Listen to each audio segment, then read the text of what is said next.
Might be obvious that I'm pointing out, but no, I love what I do. Obviously, I just sell weed and roll joints all day. It's exactly what I did in high school. I made a lot more money back then. It was a stretch to get out here. No, but working at a dispensary is great. When I was in high school selling weed, your demographic for customers was just other high schoolers. Now that I work at a dispensary, the people I take care of come from all walks, all shapes and sizes. People you wouldn't expect that smoke weed. Like maybe some of your guys' grandmas or parents. Older lady will come into my shop. They're all cute and old. They walk in. They're like, "I'm looking for something for my arthritis." And then that's when I get to look at a 75-year-old woman with all seriousness and tell them that they should smoke Alaskan Thunderfuck. That's a fun time. You should smoke zebra piss for your hands when it's cold outside.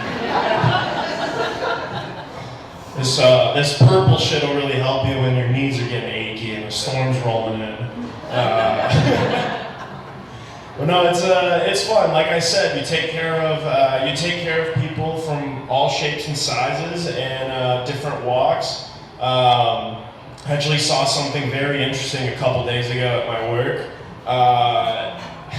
I don't really know what to make of it. I'm more or less just kind of sharing it with you guys. But I came from a broken home. My parents were divorced. They would, weird places where they would exchange the kids, like, "Oh, here, take them for the weekend." It'd be like a random gas station in Coopersville for convenience sake, It was weird. But I was actually walking through my parking lot on my way to take my lunch break, and I saw two co-parents swapping kids in my dispensary parking lot. I don't know what to think of it, but I was just thinking of the convenience factor. I'm like, oh, they're splitting an ounce and trading kids off, That was fun. I enjoyed that. That was a fun break. I just sat there and laughed. It was fun. Those kids will turn out all right. They'll be fine. Could be worse parking lots to get dropped off at. But no, the theme of my past couple of jokes, interesting people. I was actually taking care of a married couple one day, and the wife was off looking at some edibles, and I was talking to the husband about the weed, and we were having a real moment, a real moment. I was like, "This one's cool because it's purple and shit," and he's like, "Well, that is cool. It's purple and shit," a real moment, right? And he interrupts it out of nowhere. He goes, "I don't want to be disrespectful. I totally understand if you decline. Could you fuck my wife?" Guys, it's 10 in the morning. I did 9 bong rips before I clocked in. That's an overwhelming question. That's a real fucking curveball to get thrown. My mind's racing. I'm thinking what the fuck do I say to this guy? I'm 23 years old. I still jerk off to still frame photos. There's no way I'm making your sexually repressed wife come. I don't have it in me. I literally sit at home with a laptop on my lap doing bong rips. I'm not making anyone come. That's just what it is. I can barely make myself come. Maybe we're getting too deep there. I got my first Yelp review for selling weed. That was cool. Fuck you, Dad. Oh man. I was actually getting ready for work one day, and I went out to my car, and my car didn't start, which was a very demoralizing situation to be in. You're trying to get ready for work and your car doesn't start. Everything's going fine, your fucking coffee tastes great, and then the car doesn't start. It's fucking awful. You know what's more demoralizing? When you have a push start. You would think you're winning in life if you've got a push start and a Spotify subscription, you think you're really winning, until that shit don't start. You know what I mean? Because like with an older car, you can like crank it and get like mad at the car. You have like moments with it. You're like almost at it. You know? There's nothing like that with a push start. You just bleh.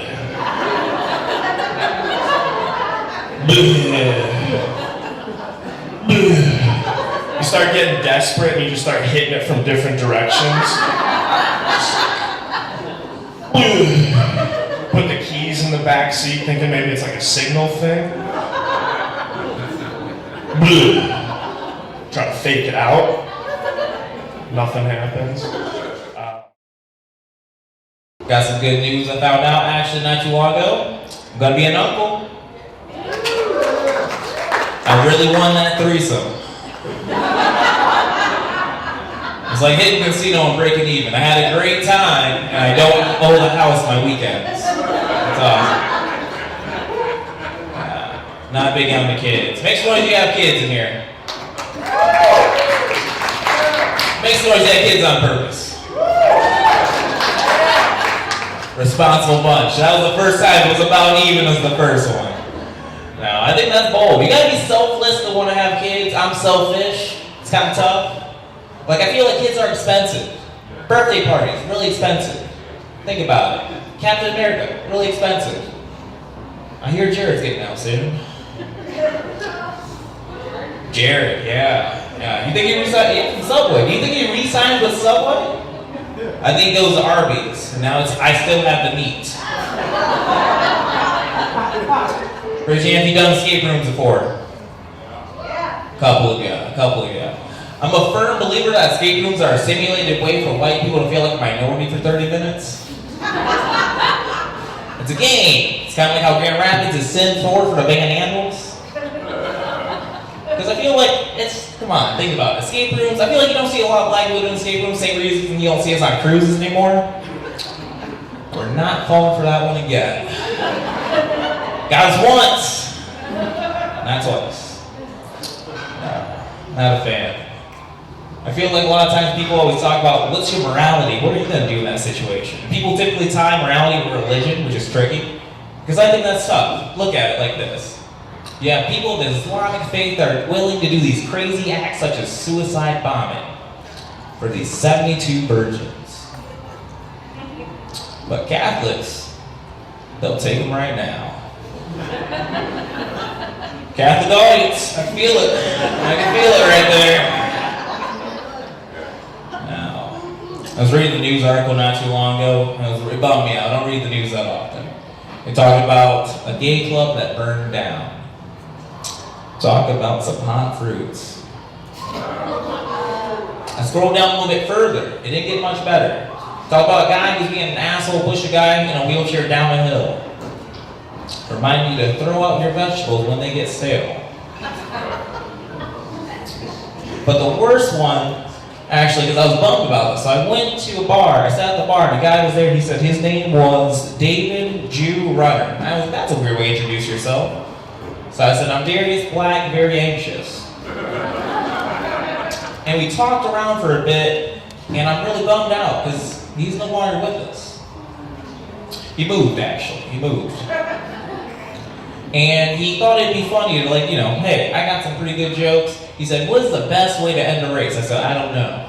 He said, you know what? It doesn't matter as long as you race hard, but you try even harder. And I was like, he just kept going on and on and on. I was like, this is my Boston Marathon. But he went a little further, and at the end he was like, hey, you know what? It doesn't matter as long as you skip the showers. There we go, slow there. And it was tough, because once again, at the end, I missed that guy. He was a great influence at one moment, and I was walking away, and I was like, hey, bye, David. It was great to meet you. And in that moment, he said, hey, Darius, you're a little too close to those water fountains. All right, guys, my name's Darius Walker. You guys have been great. How y'all New Year's resolutions going? I knew what you fucking quitters. Y'all some motherfucking quitters, man. My shit ended January 2nd. That shit was done, man. For real, man. Everybody, you know, all fat people got the dream of losing weight every year and it never worked. We tell ourselves, I'm gonna stop doing this shit. I'm gonna stop eating this Burger King, but this shit is so delicious. It's so fucking good. Food is delicious. Like I enjoy food more than I like looking sexy, to be honest. It's okay, man. But I do want to lose some weight though. I'm tired of these microaggressions towards fat people. Tired of everybody like kind of like pick on fat people a little bit. From the time I'm this big to the time I'm that big. Hate that shit, man. Like I'm gonna tell you the worst microaggression. You ever been making love to your girl and she like suck one of your titties?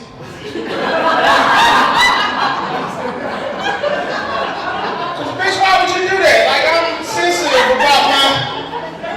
What the fuck is wrong with you? Because first off, bitch, fuck you. And second off, do it again, alright? Fellas, I know y'all judge me for that shit, but I'm telling you, if you ever had your nipple sucked before, make some noise. Hey, one guy over here, and I know he was a freak. I knew it. I see the way your shit slick back like Elvis. I know you was on some freaky shit. Damn, that's crazy, man. Get your titties sucked, fellas. You look like you get your titties sucked all the time. You know? You lying. I know you lying. You got hoop earrings, nigga. Look. That's some freaky shit right there. Look.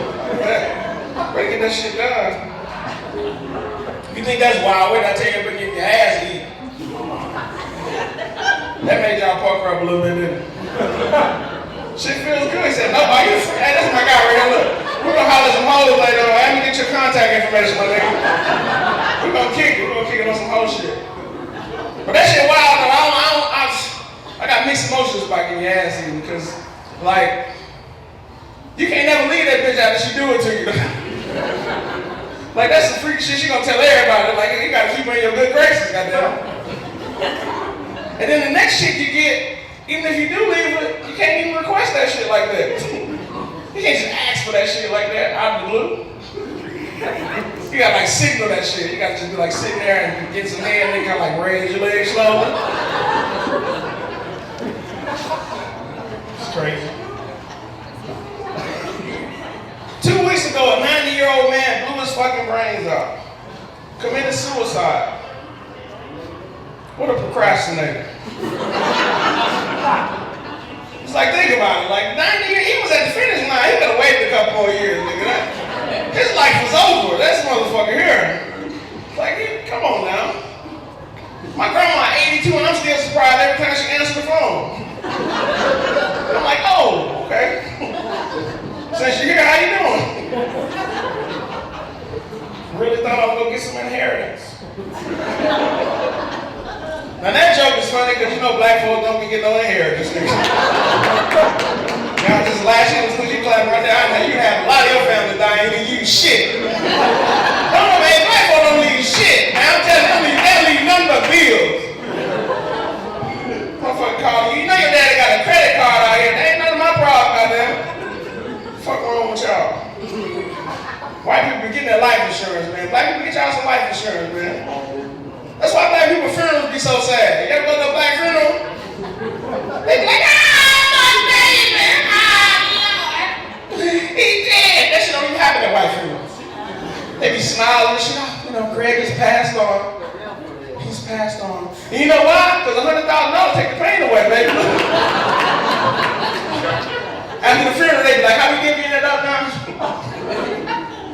How we divvying that shit up? It's crazy. No, I feel like back in the day, man, we had like different problems and shit, right? That different problems, you know, different types of problems. I remember when I was younger, I remember when kids used to get left in the back of the car, you know, hot car and shit, turning into beef brisket and shit, low and slow. That shit was terrible to me, man. I used to be so upset. I don't like when people laugh at that part. I would be upset. I used to be upset. I remember being 13 years old. Like, how the fuck could you leave a baby in the back of the car? You know what I'm saying? That's fucking insane. Like, that's the one thing you love so much, man. You know, I got kids here, make some noise. How could you leave your baby in the back of the car?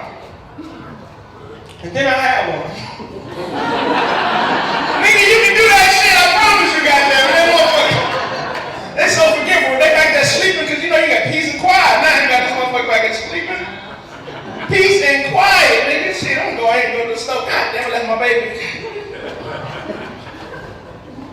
Crazy. Baby. I remember this one time, man, I was going to Rivertown Mall, right? And I took my baby outside. I'm going to put her in the back seat. I cleared my back seat out so I could get her in there, get in the car seat and shit.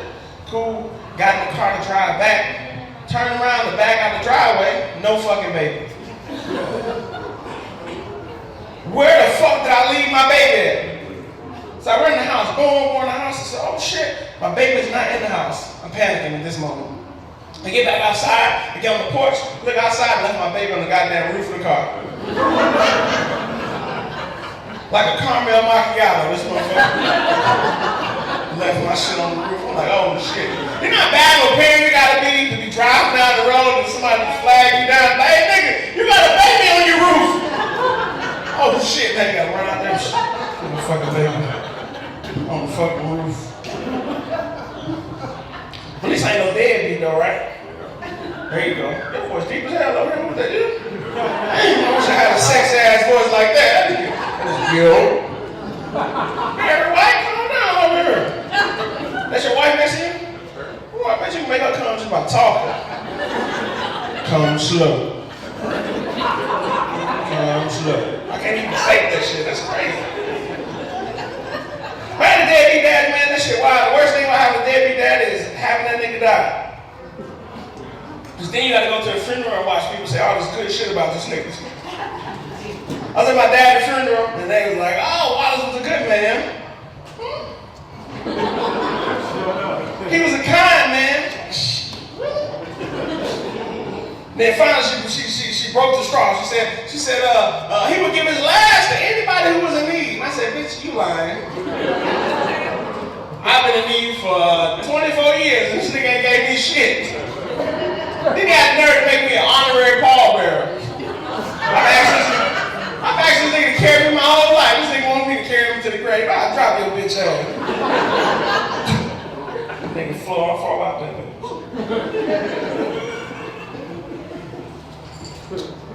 I try not to date white women. Not because y'all age like avocado, that's not my problem. It's not my pain there. It's okay. It's just that, like in this era, man, you know, this black and white conflict, you know, I always just feel like, you know what I'm saying, we at odds with each other, you know what I'm saying? And a lot of people think a big black man is dangerous, like regardless of what I got on. You're just dangerous. I pulled up to the gas station one time and I talked to this lady, I said, excuse me, ma'am, and she said, oh, I don't have any change. I was in a brand new car at the time. Like, how many homeless niggas you know with brand new cars? I said, that's not it, ma'am. I said, excuse me, ma'am. And she said, jumped in the car, drove off. I'm trying to flag this bitch down. Excuse me, ma'am. Excuse me, ma'am. And she just drove off. I was trying to tell that bitch she had a baby on her roof. Baby on her roof. I hope that baby's okay.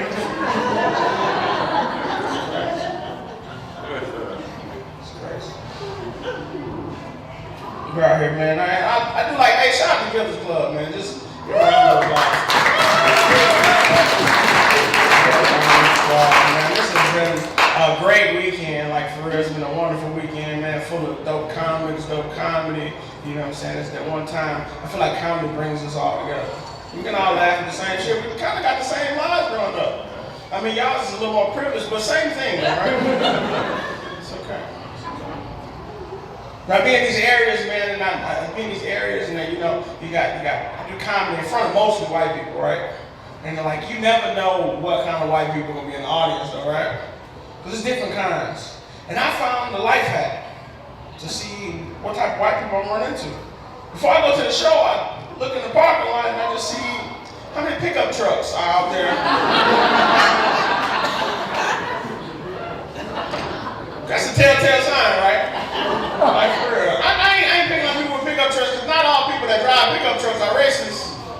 But all racists drive pickup trucks, don't they? You can't be a racist in a Toyota Prius, nigga. Like, you care about the environment, nigga. Eco-friendly. That shit just don't hit the same. You can't call me a nigga from an eco-friendly car, nigga. That shit just don't hit the same. I'm like, cut it out, Bill. Cut it out, Bill. Then you ain't got nowhere to put your racist supplies in the Toyota Prius, nigga. Can't put no rope back there, nigga. A cross ain't gonna fit in the back of that bitch.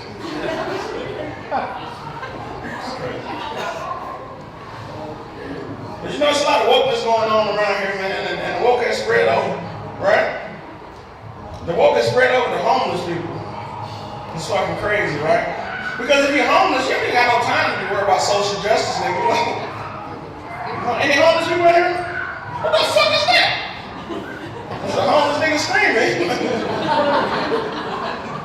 I went downtown the other day, man. I seen this homeless nigga outside. And I said, "What's up, homeless nigga?" And he said, "Sir, that is offensive." And I said, "What, nigga?" He said, "No, not nigga, you good on that part." He said, "Homeless. Did y'all know that homeless was offensive?" I'm gonna teach y'all some shit real quick, man, before I get off the stage. You know the word homeless is offensive. And he told me, he gave me a little cute ass little homeless nigga description. He said, actually, young blood, the word is unhoused. The word is unhoused. And he gave me a cute ass little nigga description. He said, the word is unhoused because a house is just a structure. And that is what I am without. But home is where the heart is. And I said, motherfucker, that shit was cute as hell.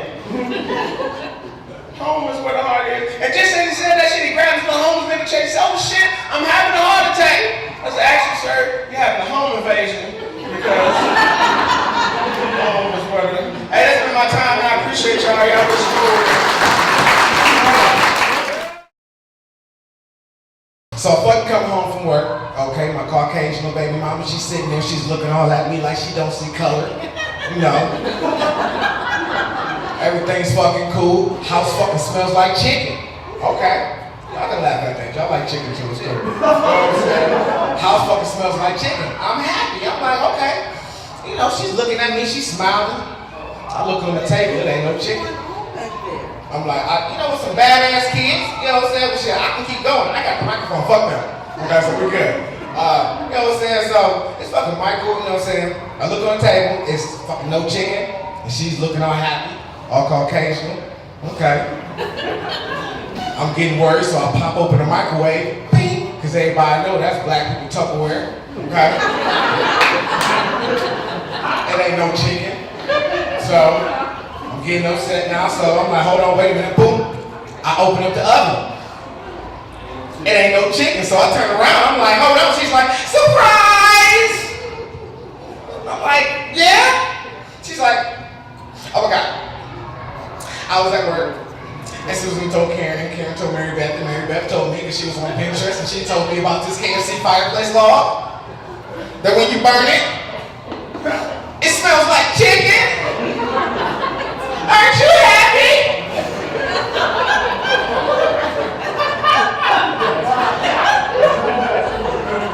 No, bitch, I'm hungry. I'm mad at the motherfucker. And listen, when I tell you I learned a lot about y'all Caucasian women, I learned that. I learned about life. I learned about love. Then I learned about American history. I learned that OJ did that shit, because I was mad at the motherfucker, man. I wanted to color, but I was so pissed. It was crazy, man. But yeah, man, shit, after 40, man, sex is different, okay? Sex is different, you know. Okay, so you lied, you still fucking, okay? Man, put the roof up, whatever, man. But we don't do that no more, okay? So we say turn up. Okay, but shit, that's what's up, though. Nah, but sex after 40 is different, you know? Because when you young, when you in your 20s, you know, some shit be live. And you can fuck from room to room. Like y'all come home from a good night, y'all take your clothes off in front, and you fucking, and then she run because it's cute, and this in the kitchen, okay, and then she run to the stairs, yeah, no, but after 40, bitch, pick a room, okay? Because where the fuck we start, is where the fuck we gonna finish, okay? That's it. I don't know 60. Oh, well, shit, well, let me get to learn some 60. You know what? You know, God willing, I'm gonna get there. Shit! Man, that's a cougar right there. I'm nervous.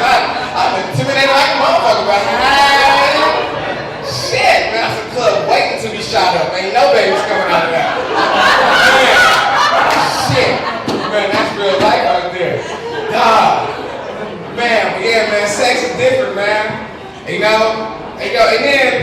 And then sometimes, you see, I got a young face and an old body, okay? So sometimes, like, these young girls don't know that I'm old as shit.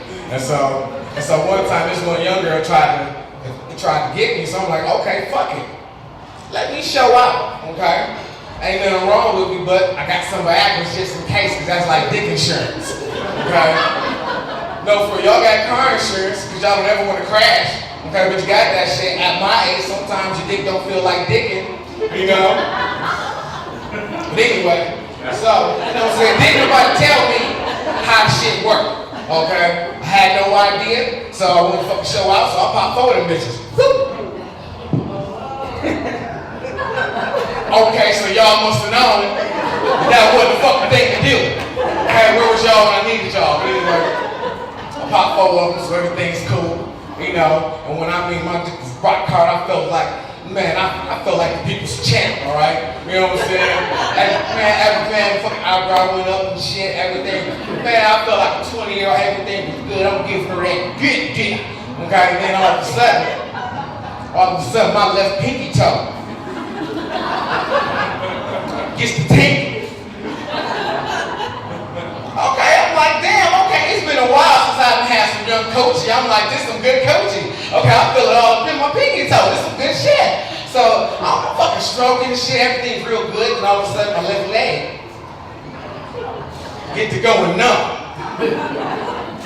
Okay, but you know, I'm nervous, but I'm still going, okay? I'm like still going because I'm not gonna get this chance again. So everything's cool, and then all of a sudden my sciatica start fucking up, okay?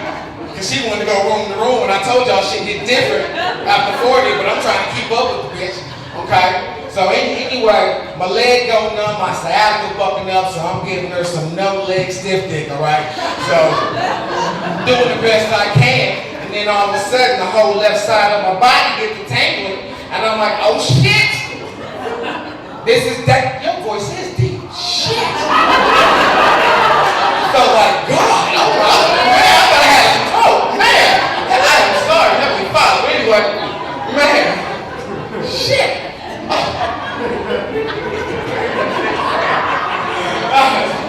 Anyway, my left side of my body gets to going numb and I'm nervous. I'm like, danger, danger. But I'm already too far in. I can't stop. I'm never gonna get this chance again. So then all of a sudden, I get this left lip droop. Okay.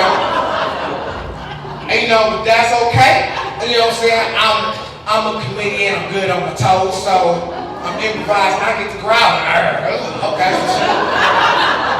Whatever, you gotta do what you gotta do. So, you know what I'm saying? I'm like, this is a good cat. Okay, so I'm in it, and then all of a sudden, my lip, a piece of spit, fell, and it hit her right in the mouth. And I'm thinking, it's over, man. And you know, this little young bitch was like, ooh, Zaddy, you nasty, I like that. I said, Zaddy, are you slow? What is that? Are you sick too? I didn't know what was going on, but you know, I'm sitting there, I'm still stroking for real, but you know, since she's trying to come, I'm trying not to die, okay? And at this moment, we both getting close, okay? So,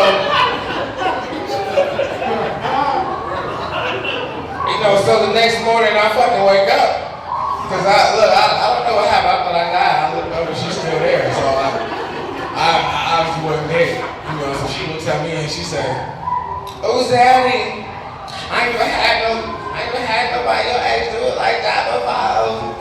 What kind of stroke was that? I said, bitch, it was a stroke, okay? That's exactly what it was, it was a stroke. I'm like, I'm fucking disappointed in you because you a whole CNA and you supposed to be able to help me because I know you CPR certified. I ain't getting no mouth with no nothing. You just talking about ooh, Zaddy, kind of stroke, right? I ain't never mess with no young girl again, man.